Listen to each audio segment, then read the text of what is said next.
Hello, welcome to His Life City Church YouTube channel. We are a church that loves God, makes disciples, and impacts our world. Let's give our best as we worship God and listen to His Word because we believe that His Word is able to transform us. So let's open our hearts as we allow the Holy Spirit to minister to us.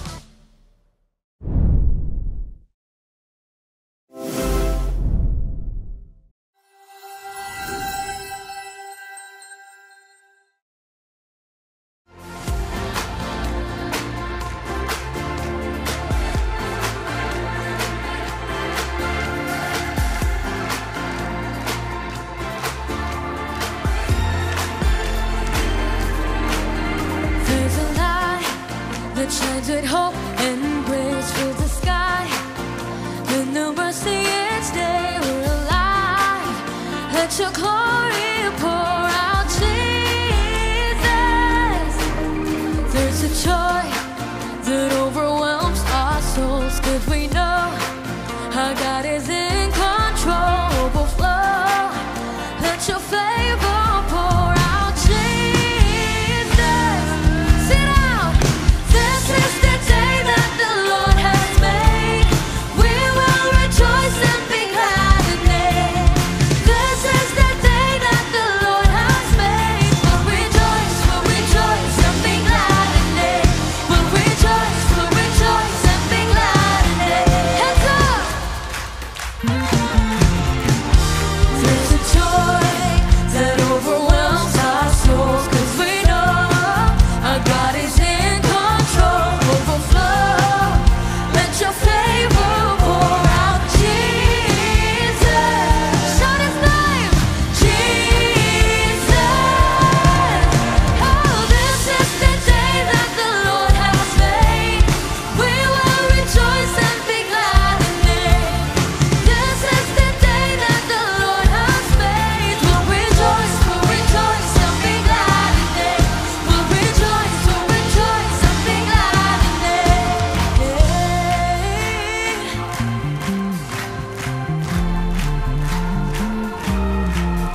Leave behind what happened yesterday, 'cause today there's a new thing happening. Leave behind what happened yesterday, 'cause today there's a new thing. Sing it louder now. Leave behind what happened yesterday, 'cause today there's a new thing happening. Leave behind what happened yesterday, 'cause today there's a new thing happening. Leave behind yesterday, 'cause today there's a new thing happening. Leave behind what happened yesterday, 'cause today happening.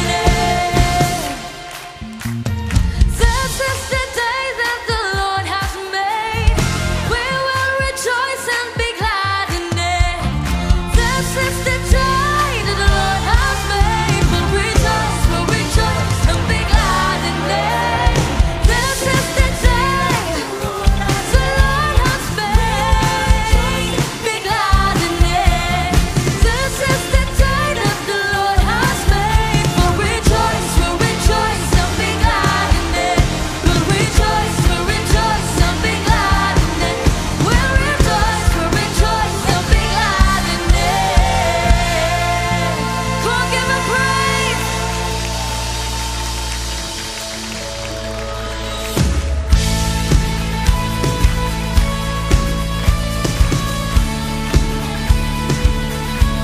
Sometimes you gotta dance to the darkness, sing through the fire, praise when it don't make sense.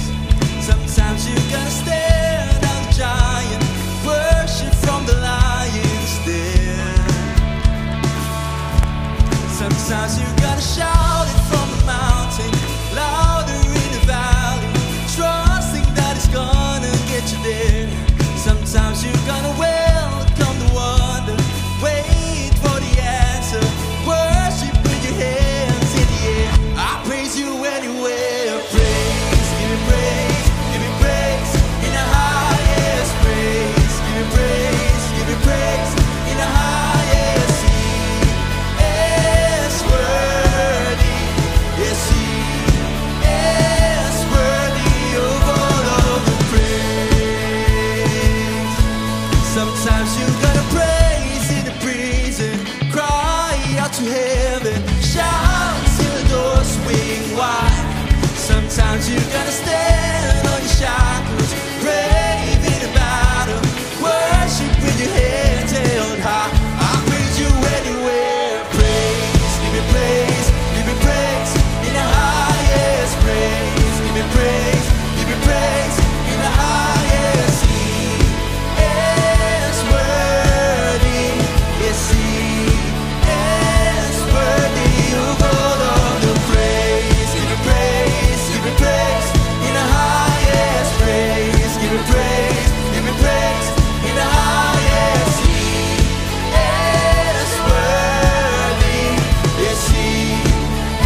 praise you anywhere, every promise, each and every breath. I praise you anywhere, faithful all my life. I praise you anywhere, every promise, goodness every step, each and every breath. I praise you anywhere, faithful all my life, blessings day and night, countless reasons why. I praise you anywhere, every promise, goodness every step, each and so faithful, oh faithful all my life, blessings day and night, countless reasons why. I praise you anywhere, every promise, goodness every step, each and every breath. I praise you anywhere, praise, give you praise, give you praise in the highest, in the highest. He is worthy.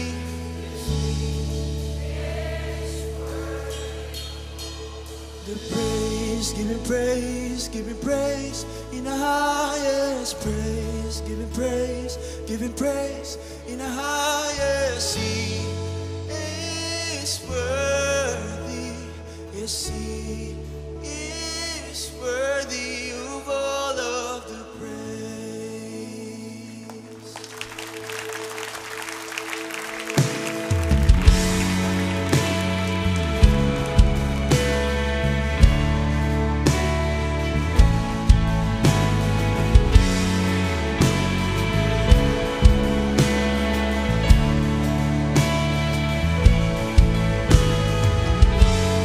Diyos noong tapat, pangako mo tipan, dakila at tapat. Pinatunayan mo, mga pangako mo ay gagawin mo. Dumaan man ang anumang bagyo, ako'y hawak mo, at tiwala ang buong puso ko sa pangako mo. Dakila katapat sa akin, dakila katapat sa akin, sa silangan hanggang kanluran ay pupurihin ka. Dakila katapat sa akin.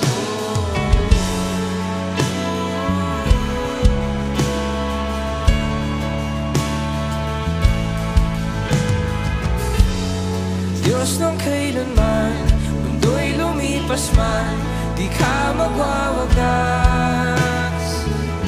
Sa lahat ng panahon, ika'y naging tapat sa mga pangako mo. Dumaan man ang anumang bagyo, ako'y hawak mo, at tiwala ang buong puso ko sa pangako mo. Dakila katapat sa akin, dakila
Sa silangan hanggang kanluran ay pupurihin ka. Sa silangan hanggang kanluran ay pupurihin.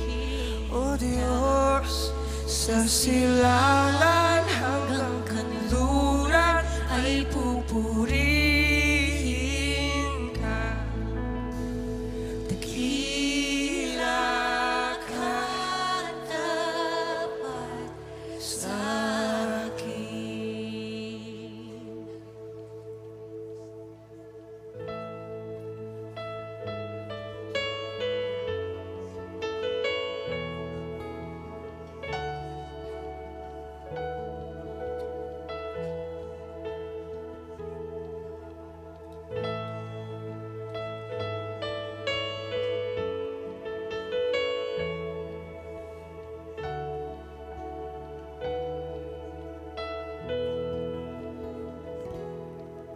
Sadyang kay buti ng ating Panginoon, magtatapat sa habang panahon.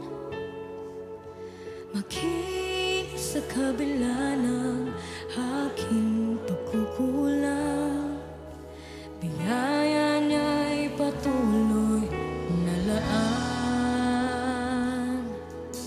Katulad ng pagsilang ng gintong araw, patuloy siyang nagbibigay ng law. Kaya sa puso ko't damdamin, katabatan niya'y aking pupurihin.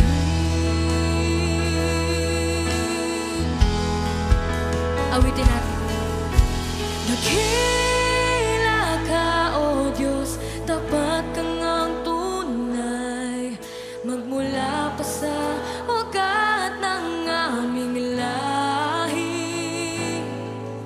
Mundo'y magunaw man, maaasahan kang lagi, maging hanggang wakas nitong buhay.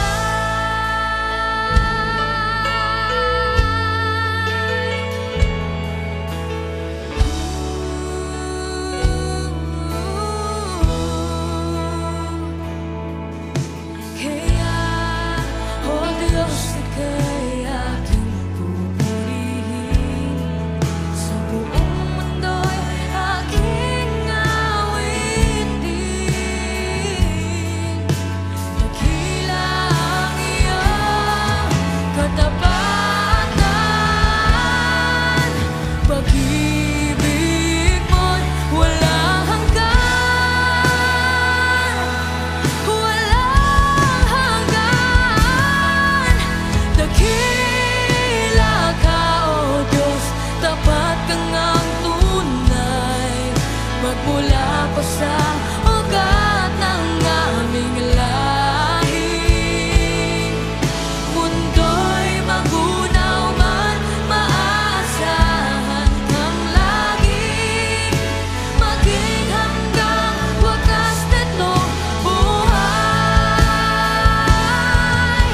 Dakila ka, O Diyos, tapat ka ngang tunay, magmula pa sa ugat ng aming lahi. Mundo'y magunaw man, maaasahan kang lagi, maging hanggang wakas nitong buhay. Oh, Diyos, dakila ka, O Diyos, sa habang panahon, katapatan mo'y matibay na sandigan. Sa bawat bighati, tagumpay man ay naroon. Daluyan ang pag-asa kung kailangan hinahon.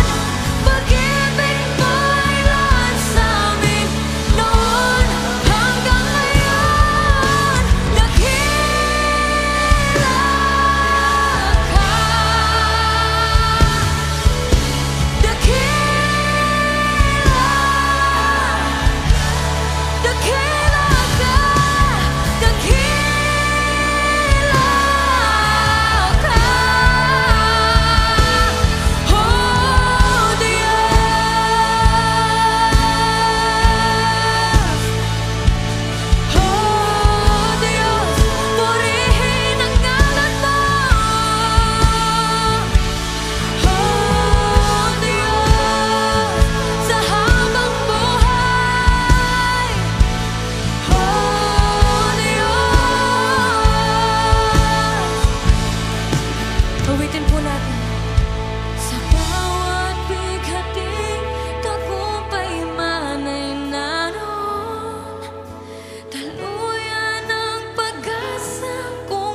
Pupurihin ka sa awit, itataas ang aking tinig, itatanghal sa buhay ko'y tanging ikaw, O Diyos.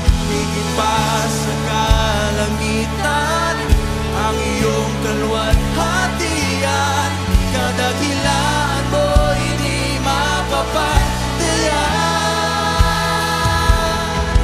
Pupurihin ka sa awit, itataas ang aking tinig, itatanghal sa buhay ko'y tanging ikaw, O Diyos.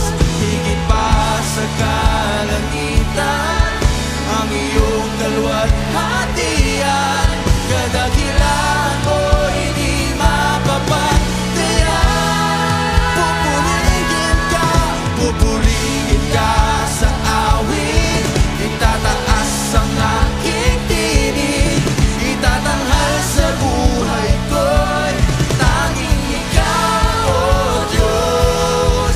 Higit pa sa kalangitan, ang iyong kalwalhatian, kadakilaan mo'y di mapapagdayan. Jesus, sa'yo ang kapurihan, kalwalhatian, ngayon at magpakailanman. Jesus, sa'yo ang karangalan, kapangyarihan, ngayon at magpakailanman. Jesus, sa'yo ang kapurihan, kalwalhatian, ngayon at magpakailanman.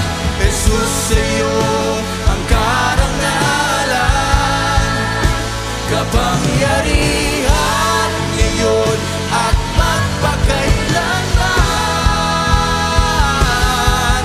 Pupurihin ka sa awit, itataas ang aking tinig, itatanghal sa buhay ko'y tanging ikaw, O Diyos. Higit pa sa kalangitan, ang iyong kalwalhatian, kadakilaan mo'y di mapapagdayan. Pupurihin ka sa awit, itataas ang aking tinig, itatanghal sa buhay ko'y tanging ikaw, O Diyos. Higit pa sa kalangitan, ang iyong kalwalhatian, kadakilaan mo'y di mapapagdayan. Pupurihin ka sa awit, Itataas ang aking tinig, itatanghal sa buhay ko'y tanging ikaw, O Diyos. Higit pa sa kalangitan, ang iyong kalwalhatian, kadakilaan mo'y di mapapagdayan. Pupurihin ka sa awit, itataas ang aking tinig, itatanghal sa buhay ko'y tanging ikaw, O Diyos. Higit pa sa kalangitan, ang iyong kalwalhatian, kadakilaan mo'y di mapapagdayan. Jesus.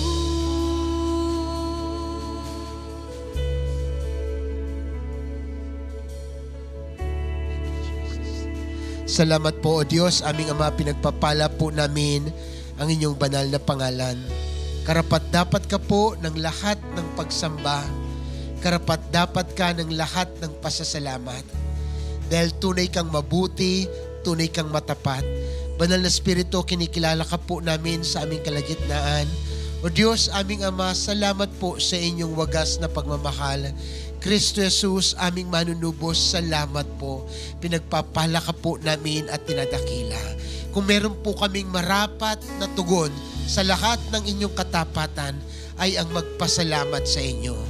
Mapuspos nawa ang aming mga puso ng kapasalamatan sa lahat ng inyong kadakilaan. Pwede po ba nating palakpakan ang Panginoon?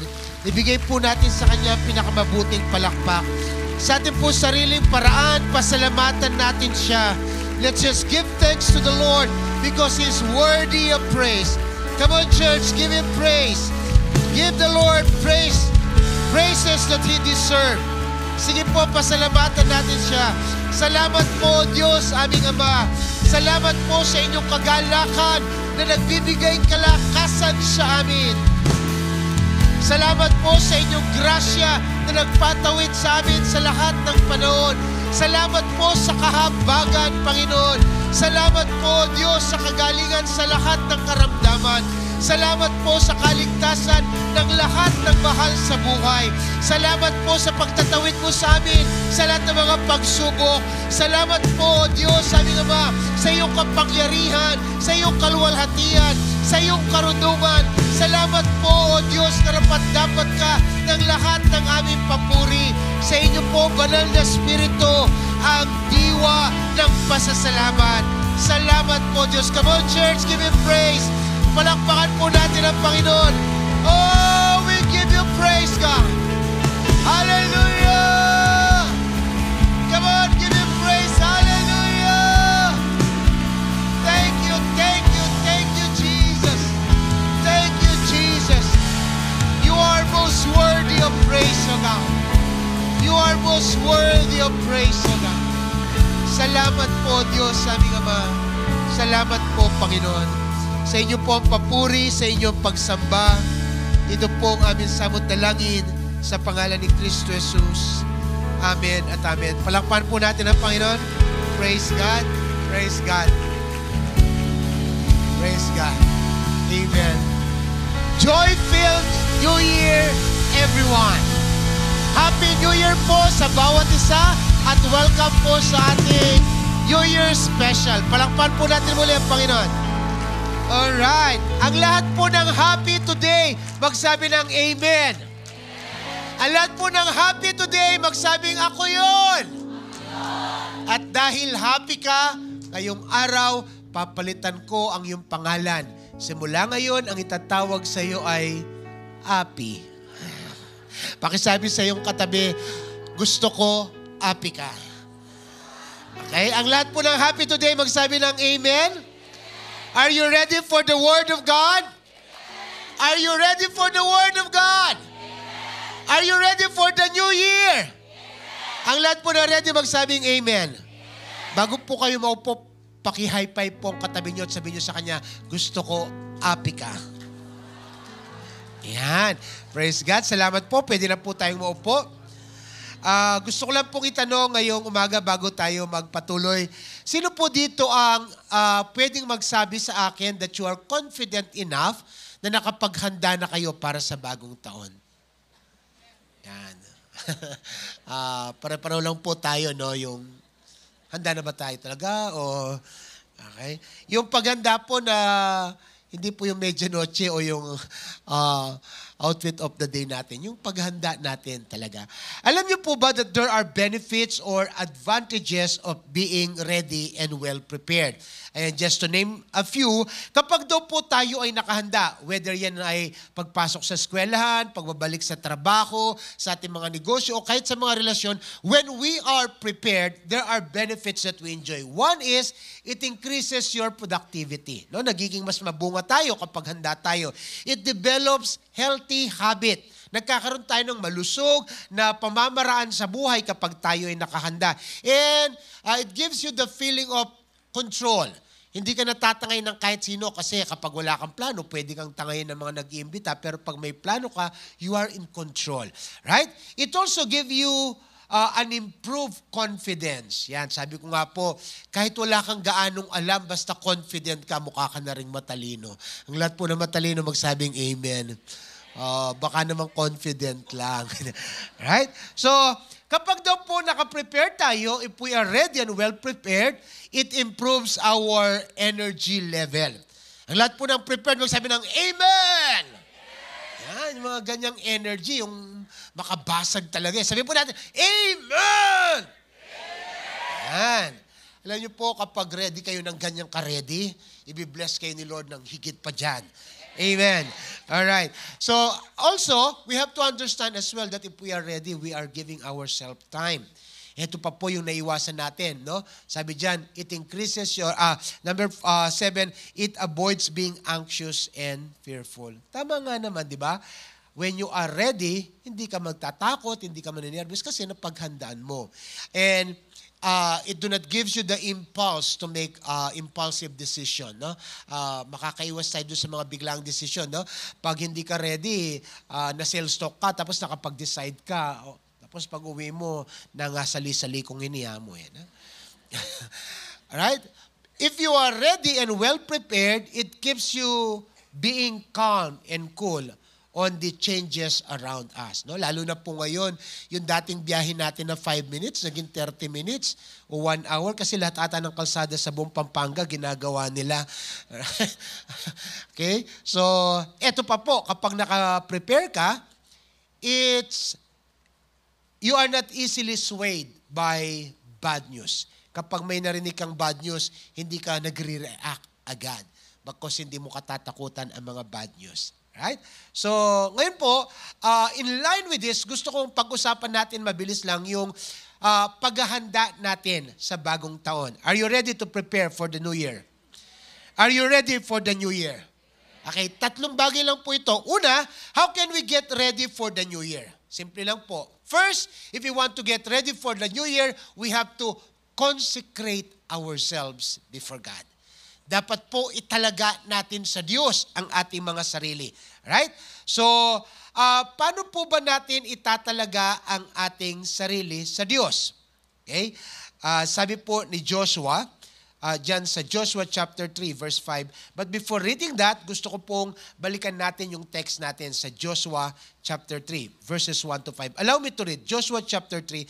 Sabi po dito, early the next morning, Joshua and all the Israelites left Acacia Grove and arrived at the banks of the Jordan River where they camped before crossing. So parang tayo po, nandito tayo ngayon, nagsama-sama tayo sa presensya ng Diyos. We are waiting to cross from 2023 to 2024. Sabi po dyan, 3 days later, the Israelites officer went through the camp, giving this instruction to the people, when you see the Levitical priests carrying the ark of the covenant of the Lord your God, move out from your positions and follow them.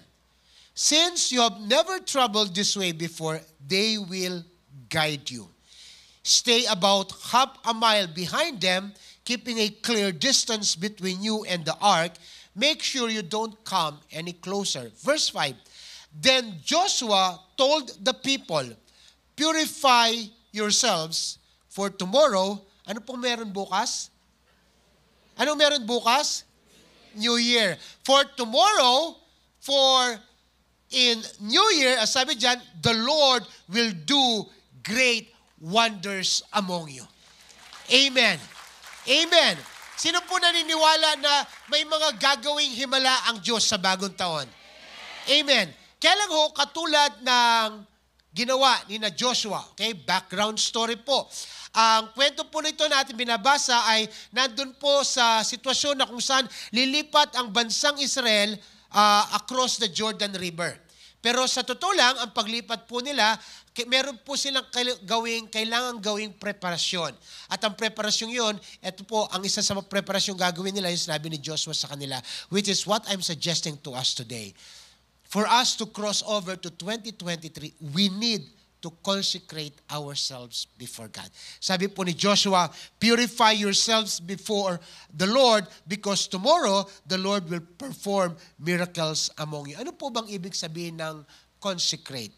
Consecrate means to declare and set apart for God's use, purpose, and service. Ibig sabihin po, isantabi natin yung ating sarili, yung ating buhay para sa Panginoon, para sa paglilingkod at para sa gamit sa Panginoon. Lahat po na nakahandang italaga ang sarili sa Panginoon, magsabi ng Amen. Okay? When we say prepare, that means you ready yourself. You abstain from the sinful things of this world. No? You sanctify yourself, you purify yourself.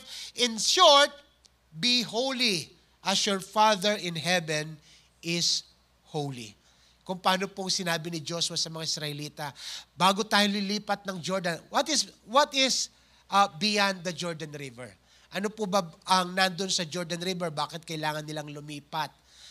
Nandun po beyond the Jordan River is the promised land, yung ipinangakong lugar para sa kanila. And I'm sure most of your promised land, most of your miracles, most of your answered prayer are waiting for you in the year 2024. Amen? But, everybody say, but, in order for us to cross that, we have to prepare ourselves.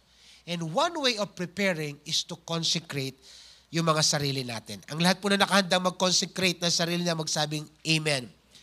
Si Joshua po told the people to purify themselves so God can work in their midst, leading them triumphantly across the Jordan River. Sino po dito ang, you want God to lead you triumphantly across 2024? Nakalipat po ba bansang Israel sa Jordan River? They did. Pero paano sila lumipat?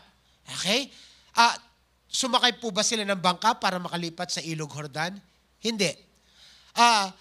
Duman po ba sila sa tulay para makalipat sa Ilog Jordan? Hindi. Paano sila nakalipat sa Ilog Jordan? Listen.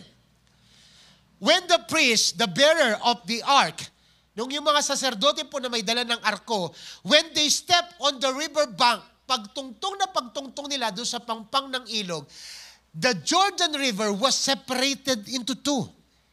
At nagkaroon ng dry ground in the middle of the Jordan River.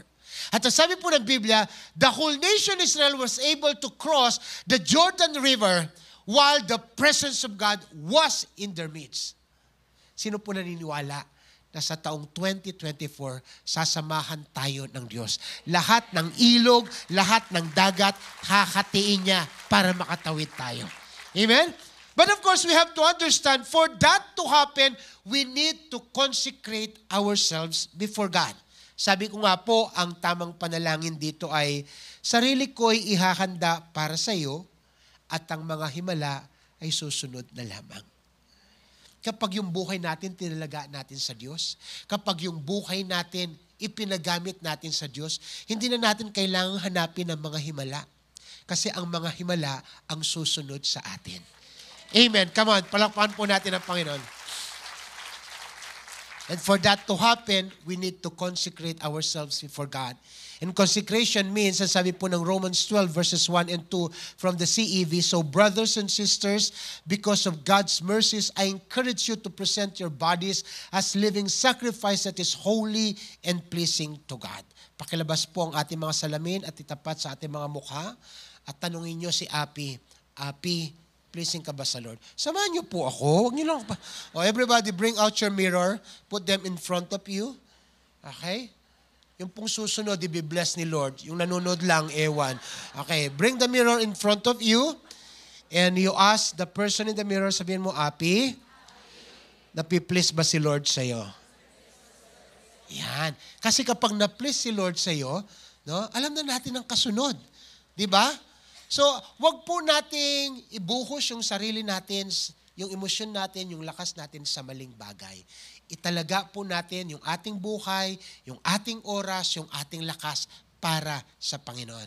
Sabi po ng verse 2, don't be conformed to the pattern of this world, but be transformed by the renewing of your mind so that you can figure out what God's will is, what is good and pleasing and mature. Alam niyo po, at this point, yung mga economists, mga stylists, mga strategists, kasama na ng mga fashion designer, nakapagplano na po sila, nakapaglatag na sila ng mga ilalabas nilang mga pauso sa 2024. Sa 2023, inalabas ang usong crop top, nakalabas ang pusod. Diba? Hindi ko alam kung anong top ang ikakrop sa 2024. Pero alam niyo po, sa totoo lang, lahat ng pinapauso taon-taon, naluluma din naman. Makinig kayo sa akin. Sabi po ng Biblia, huwag tayong gagaya. Bagkus yung buhay natin, ipadron natin sa kalooban ng Diyos dahil Diyos ang pwedeng magbigay sa atin ng satisfaction. Come on, give God praise! Give God praise! Kaya, ang mungkahi ko po sa atin ngayong taon, if you want miracles, provisions, peace, and stuff like that, you really have to consecrate yourself before God. Sabi, ang sarili ko'y inihanda para sa Diyos. Ang mga himala, susunod na lamang. Psalm 23 says, surely goodness and mercy will follow you all the days of your life. There's another verse in the Bible, somewhere in the Old Testament, that says, surely goodness and mercy will overtake you. Another verse in the scripture that says, signs and wonders will follow you. So, hindi na kailangang hanapin ang himala. Sila ang maghahanap sa iyo. Hindi na kailangan habulin ang pagpapala.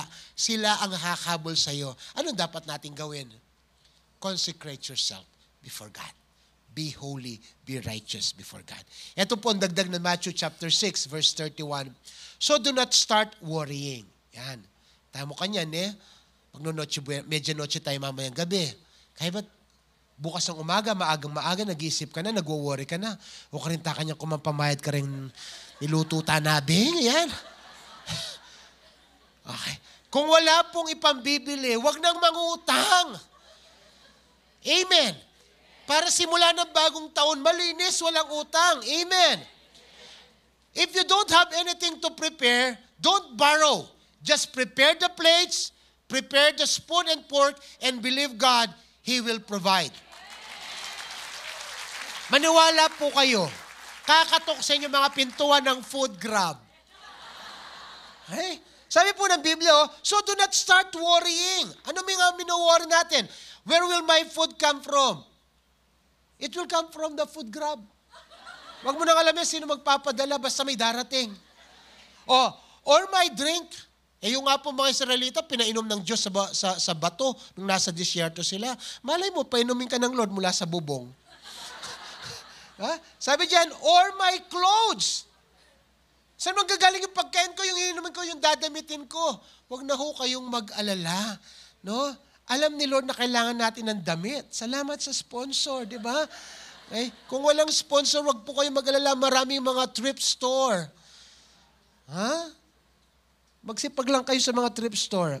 Sa mga nagtatanong kung ano pong thrift store, pinasosyal lang po yon. Sa Tagalog, ukay-ukay. Okay? Sabi po ng talata, listen, right? So do not start worrying where will my food come from or my drink or my clothes. These are the things that pagans are always concerned about. Yan daw po yung pinagkakabalahan ng mga hindi Kristiyano. Your Father in heaven knows what you need. Knows that you need all these things. Alam po ni Lord na kailangan nyo ng pagkain. Kaya magpapadala siya ng pagkain. Alam ni Lord na kailangan mo ng damit. Kaya padadalhan ka ng damit. Eto pa po maganda dyan. Alam ni Lord ang size mo. Diba? Kaya wag ho kayong mag-alala. Okay, listen. The last time I checked, our Heavenly Father is responsible. He always provides for His children. Come on, palakpakan po natin ang Panginoon. Right? So, what do we do para maranasan natin ang provision ng Diyos? Simple lang po. Let's consecrate ourselves before God. Let's continue. Sabi po dito, verse 33, instead, be concerned about everything else with the kingdom of God and with what He requires of you, and He will provide you with all those other things. Ang dapat lang daw po nating asikasuhin ay yung hinihingi ng Diyos sa atin. Ano po bang hinihingi ng Diyos sa atin? Mabuhay lang tayo para sa Kanya. Let's just live for God. So do not worry about tomorrow. Pakisabi po sa inyong katabi, Api, do not worry about tomorrow. No? Api lang tayo. Alright?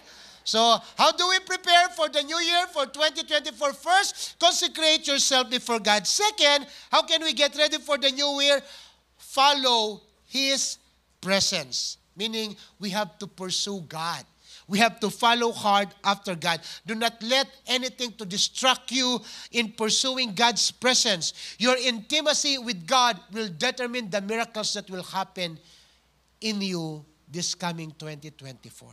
So huwag niyo pong pababayaan yung prayer life niyo, yung devotion niyo. Kasi kapag malapit ka sa Diyos, kapag hinahanap mo ang presensya ng Diyos, yun ang magsasabi kung gaano karaming himala ang darating sa buhay mo. Amen? Come on, give God praise. Sa totoo lang po, no? si Joshua nung ilid niya ang bansang Israel palipat ng Jordan River, meron lang pong ginaya si Joshua. Si Joshua po na dinisciple ni Moses, si Moses naman, inilid niya ang bansang Israel palipat ng Red Sea. Nakita ni Joshua na hinati ng Diyos ni Moses yung dagat na pula. Kaya nangarap din si Joshua na hatiin ng Diyos ang Jordan River sa pangunguna niya sa bansang Israel.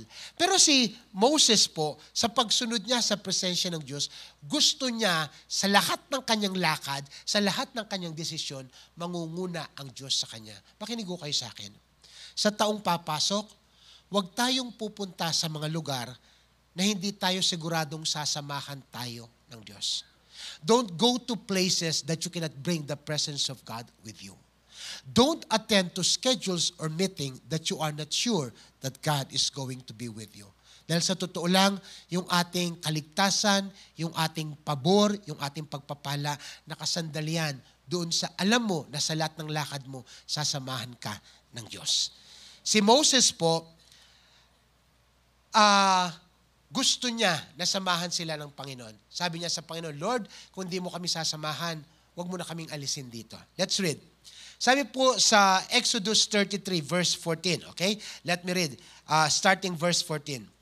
The Lord replied, my presence will go with you, and I will give you rest. Verse 15, then Moses said to him, if your presence does not go with us, do not send us up from here. Ang background story po nito, yung mga Israelita po kasi ay mga pasaway, matitigas ang ulo. Pagkatapos silang pagpalain ng Lord, nagbabackslide sila ulit. So gagawa ng himala si Lord, isi-save sila, tapos manlalamig na naman sila. So, in short po, napuno ang Panginoon. Ay naku Moses, ayoko na!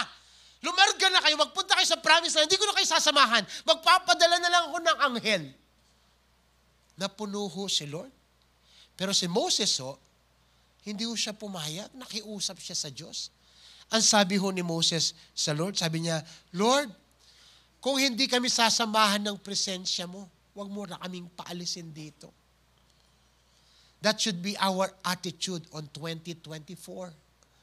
That we will not go anywhere unless we have that assurance that God is with us. Never leave your home first thing in the morning without being sure that you have met the presence of God. If you want God's protection, provision, and deliverance for the day, start the day by following the presence of God. Ang sabi po ni Moses, then Moses said to him, if your presence does not go with us, do not send us up from here. How will anyone know that you are pleased with me and with your people unless you go with us? Sabi ni Moses, Panginoon, paano malalaman ng mga ibang bansa, ng mga pagano na natutuwa ka sa amin o sa iyong mga anak kung hindi mo kami sasamahan? Makinig ko kayo sa akin. Alam niyo po what us Christians make stand out among other people? Ano ang magpapaging angat sa atin, sa ibang mga tao sa mundo na ating ginagalawan? It is not because we are wise. It is not because we are promoted. It is not because we are doing well in life. Hindi.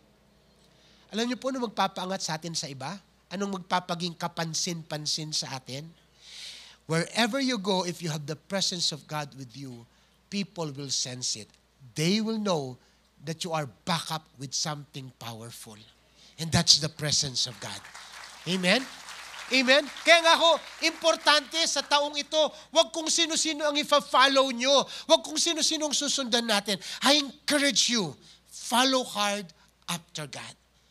Because when we follow the presence of God, when we pursue the presence of God, there is fullness of joy and treasures evermore in the presence of God.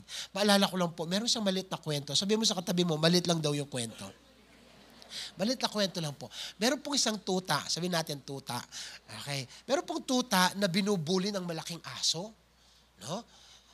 Yung mga aso po, wala silang sense of size. Hindi sila natatakot whether malaki o maliit yung nasa harapan nila. Dogs, they do not have the sense of size. Basta pag matapang sila, matapang lang talaga sila. So ito po, malaking aso, binubuli yung tuta na maliit na aso. Sabi niya doon sa tuta,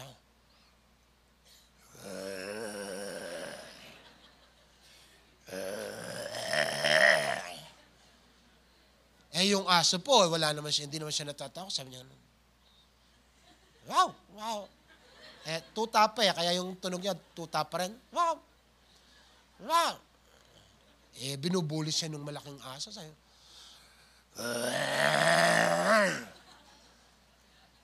bigla po, pinilit ng tuta na gayahin yung boses ng malaking aso. Sabi ng tuta, nagulat siya. Bigla, yung asong nambubuli, napaatras siya. Sabi ng tuta, effective. Tumahol siya ulit. This time, mas malakas. Sabi niya gano'n, yun nambubuli, napaatras. Tapos, bahagang buntot, tumakbo. Sabi ng tuta, galing ko. Akala niya sa kanya natakot. Di niya alam, nakatayo sa likuran niya yung kanyang nanay na malaking aso na mas malaki doon sa nambubuli sa kanya at nakaganito. Ang lahat po ng tuta, ang lahat po naniniwalang kasama nilang Lord magsabi ng amen. Listen, I want to listen to me very well. If you pursue the presence of God, if you start the day with the presence of God, walang pwedeng mambuli sa iyo kasi ang presensya ng Diyos ang kasama mo. Come on! Come on! Give God praise! Kaya sabi ni Moses, Lord, para hindi kami ibuli ng mga bansa sa paligid namin, para makita nila na special kami, samahan mo kami ng iyong presensya. Moses did not move unless the presence of God move with them. Alam niyo po anong sabi ng Lord sa prayer ni Moses sa kanya? Sabi po na sunod na talata, and the Lord said to Moses, I will do the very thing you have asked because I am pleased with you and I know you by name. Kapag po ang prioridad natin ay ang presensya ng Diyos, ang bawat lakad natin ay pagpapalain ng Diyos. Okay? Sabi ko nga, presensya mo ay prioridad ko, bawat lakad ko ay ikaw ang magpapala. You want God to bless your 2024? You want God to bless your plans this year? Start by pursuing God, by consecrating yourselves to Him. Amen? Sabi po ng Psalm 16, verse 8 from the Good News Translation, I am always aware of the Lord's presence. He is near and nothing can shake me.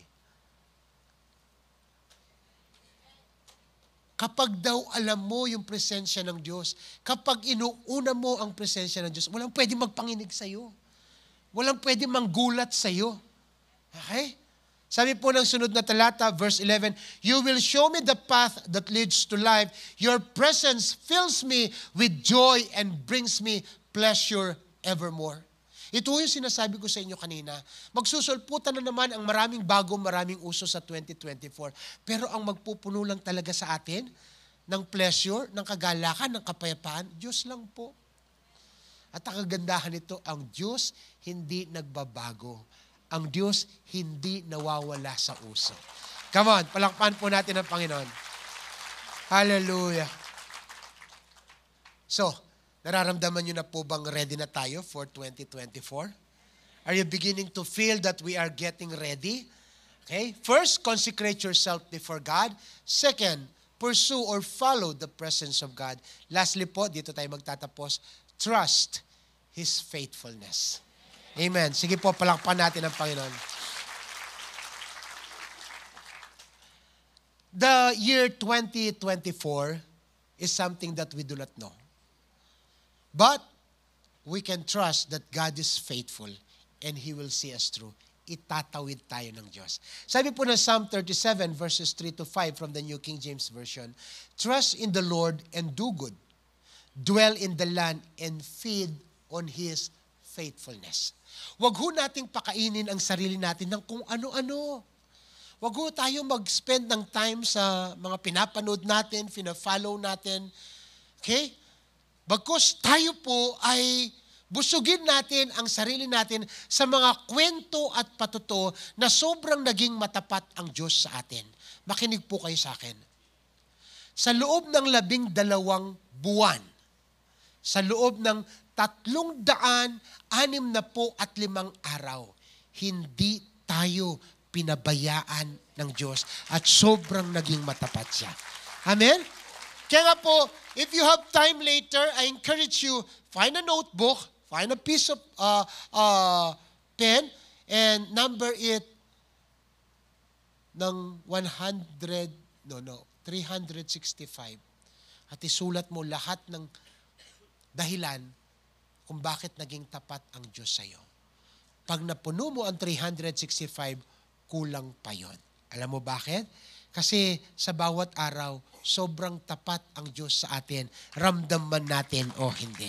God is good and God is faithful. Amen. Kaya nga sabi dito, feed on God's faithfulness.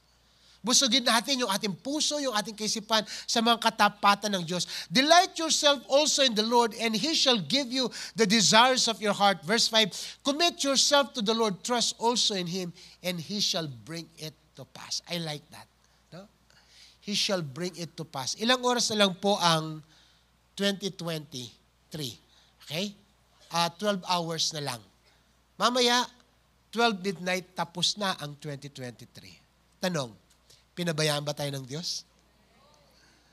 God has seen us through. Itinawid niya tayo. Amen. At ang sabi po dito, itatawid niya tayo ulit.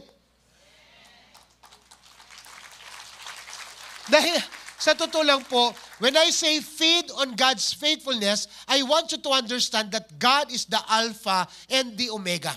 He is the beginning and the end. Whatever happens in the middle, it doesn't really matter. Why? Because at the end, it is still God that is seated on the throne, that is in control, and He will make His best to see you through. Amen. Kaya nga ako sa totoo lang, kapag nakapaghanda tayo, hindi tayo kayang sindakin ng 2024. Kasi itinalaga mo sarili mo sa Diyos. Lord, Ikaw nang bahala sa buhay ko. Kasi hinahanap mo ang presensya ng Diyos. Kahit anong mangyari, Lord, Ikaw ang uunahin ko. And here, you're feeding yourself on the faithfulness of God. Whatever will happen, you will not be overtaken by bad news because you can always trust that God is faithful. Amen. And if I may remind you, paalala ko lang po sa inyo, God is faithful to give us rest. God is faithful to provide for our needs. And God is faithful to forgive our sin. This is the God that we serve in 2024. Amen. Amen. Sabi nga, kapag ang mga bagay sa ating paligid ay lipos ng kawalang katiyakan, at ang ating sitwasyon ay tila ba malayo sa ating ipinapanalangin, huwag nating hayaang kainin tayo ng takot at pag-aalala, bagkus magtiwala tayo sa katotohanang matapat ang Diyos. Amen? If we cannot trust our times and our situations are beyond ideal, and our heart seems to fail us, don't let worry and anxiety eat on you.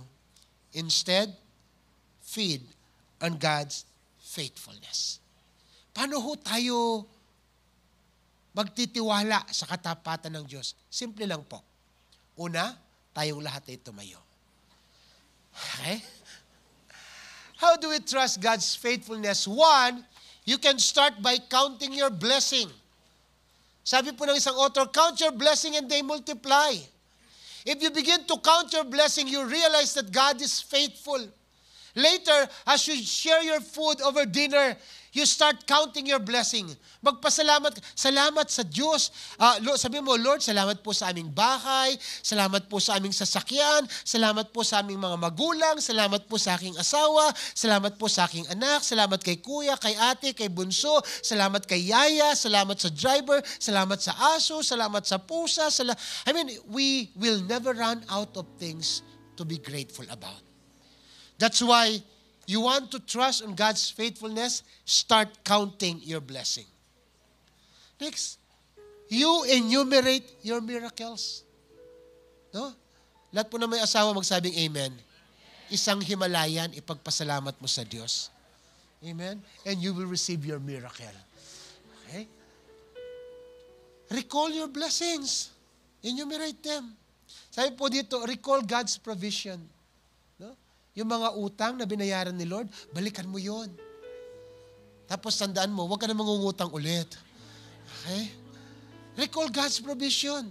Alam po, sa totoo lang, if you're going to count all your blessings from January to December, you will be surprised how good God is with all His provision. Tapos kung bibilangin mo yun, magugulat ka na lang, sasabihin, Lord, saan galing ang lahat ng ito? Hindi man to katumbas ng sweldo ko. Alam niyo po nung ibig sabihin nun? God is just faithful. Amen? Praise God. Praise God. Kaya nga ho, ang tamang panalangin dito ay, katapatan mo'y katiyakan ko. Buhay at kinabukasan ko'y ligtas sa inyo. Kapag tayo po nagtitiwala sa katapatan ng Diyos, ang Diyos sa kanyang pagiging tapat ang mag-iingat sa ating buhay at kinabukasan. Allow me to read the last scripture, Psalm 37 verses 3 to 5 before we close in prayer. This time, I would like to read this from the Passion Translation. Sabi po na verse 3, keep trusting in the Lord and do what is right. Minsan, hindi ko po sinasabing 2024 will be perfect, but whatever it will be, sabi po ng talatang ito, keep trusting God. He is faithful. He will see us through. Sabi po dyan, keep trusting in the Lord, do what is right in His eyes. Fix your heart on the promises of God, and you will dwell in the land, feasting on His faithfulness. Find your delight and true pleasure in Yahweh, and He will give you what you desire the most. Gusto ko po yung huling talata, sabi niya dyan. Okay? Give God the right to direct your life. We consecrated our life, we pursue God's presence, and we trust His faithfulness. Then allow God to direct your life. Sabi dyan, give God the right to direct your life. As you trust Him along the way, you will find He pulled it off perfectly. Itinawid tayo ng Diyos sa 2023. Good. Pero sa 2024, He will pull it off perfectly. Provision, check. Healing, check. Answered prayer, check. Miracle, check. Deliverance, check. God will pull you off perfectly in 2024. That's why we have to prepare our hearts, consecrate ourselves. Amen? Pursue the presence of God. Feed on His faithfulness. Let us pray. Heavenly Father, we are just thrilled, excited. Kinikilig po kami, O Diyos, sa aming kalooban. Dahil alam namin, Panginoon, na sa aming pagtatalaga ng aming sarili sa inyo, higit kang natutuwa na kami ay itawid sa taong papasok. Hindi mo lang kami basta itatawid, Lord. You will see us through triumphantly. And you will pull it off perfectly because you are good. You are faithful. And in your presence, God, there is fullness of joy and there are treasures evermore. I pray, Lord, that you give us that desire to follow hard after you. Accept us, Lord, as we consecrate our hearts to you. Pwede po bang itaas natin ang ating mga kamay sa Panginoon? Sambahin po natin siya. Pasalamatan natin siya at italaga sa kanyang ating mga buhay. Well, let's just worship God.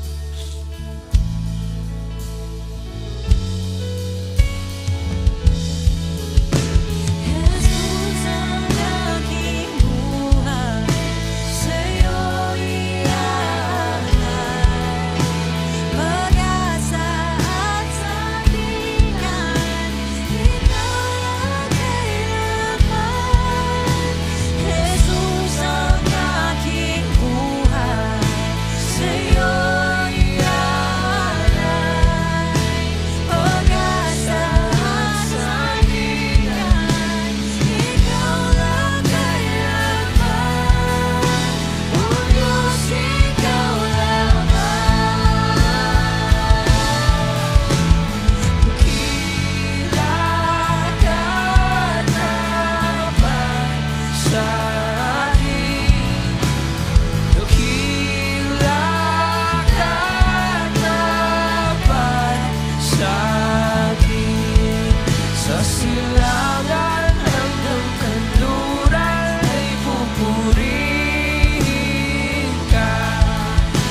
silangan hanggang kanluran ay pupurihin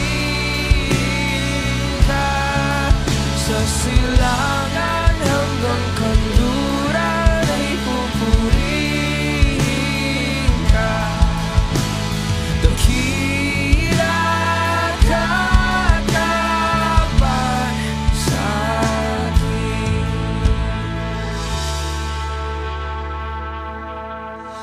At this point, I would like to open the altar for all of us to consecrate ourselves before God.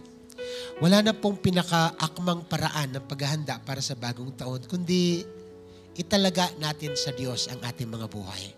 Let us give God the right to direct our life for 2024. Tayo pong lahat, probably we have some guests here who came for the first time. This is your good opportunity to let God rule your life. If you want to accept Jesus as your Lord and Savior, nais ko pong samahan kayo sa panalangin. Tayo pong lahat ay umuko at manalangin. Sabihin po natin, Panginoon, binubuksan ko ang aking puso.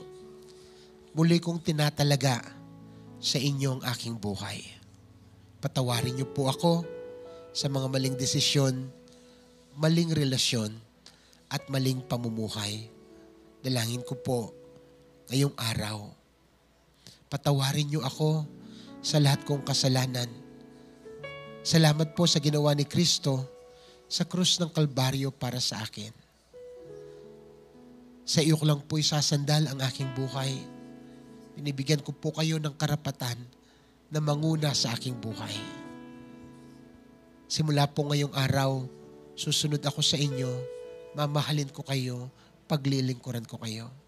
Salamat po sa kapatawaran, sa buhay na walang hanggan, at lalong higit, O Diyos, sa pagsusulat niyo ng aking pangalan sa aklat ng buhay. Sa inyo pong papuri, sa inyong pagsamba, sa pangalan ni Jesus. Amen at amen. Palakpakan po natin ang Panginoon. Praise God. Ang lahat po na nakahanda sa 2024, magsabi lang, Amen! Ang lahat po na nakahanda sa mga himalang gagawin ng Diyos sa 2024, magsabi ng Amen. At alam niyo po, sa totoo lang, in as much as we have a few hours before 2023 is over, si Lord po, hindi pa siya over. Marami pa siyang pwedeng gawin. Amen? Come on, raise your hands. I would like to bless you with the word of prayer. Teka lang po. Mamaya po, pag nagpuputukan na at the height of the fireworks, let our heart be on fire for God. Yung puso natin ang paputukin natin sa pagsamba sa Panginoon. Amen? O sige po, ipibless ko na kayo. The Lord bless you and keep you. The Lord make His face to shine upon you. The Lord be gracious with you. The Lord bless your sanctification. The Lord bless your consecration. The Lord bless you and your family. The Lord bless you with His presence. The Lord bless you with His faithfulness. In the name of the Father, the Son, and the Holy Spirit. And all God's people will say, Happy New Year, everyone, and God bless.